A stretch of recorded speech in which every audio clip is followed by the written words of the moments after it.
Pemirsa, diduga akibat mengalami sakau sehabis pesta miras, 2 orang warga Kecamatan Mentaya Hulu, Kabupaten Kota Waringin Timur, Kalimantan Tengah, yang sebenarnya adalah sahabat karib, tiba-tiba terlibat perkelahian berdarah. Satu di antaranya mereka akhirnya tewas terkena tusukan sebilah badik.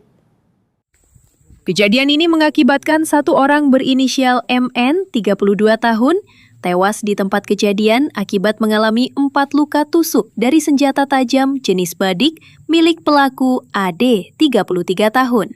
Peristiwa pembunuhan sadis ini terjadi pada hari Rabu 3 Juni 2026, lalu di sebuah areal perkebunan kelapa sawit milik warga yang berada di Desa Tangar, Kecamatan Mentaya Hulu.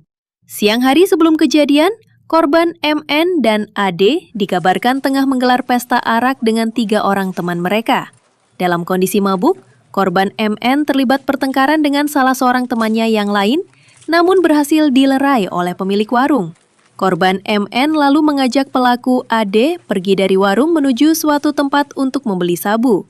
Kedua sahabat karib ini pergi menggunakan sepeda motor masing-masing. Usai membeli sabu, keduanya kemudian pergi ke areal kebun kelapa sawit dan langsung mengisap barang haram tersebut secara bergantian. Diduga, sakau akibat pengaruh miras dan sabu, korban MN tiba-tiba memukul pelaku AD di bahu belakangnya dengan menggunakan sepotong kayu. Pelaku AD langsung terjatuh, tapi berhasil berdiri. Kedua sahabat yang sama-sama sakau ini akhirnya terlibat perkelahian.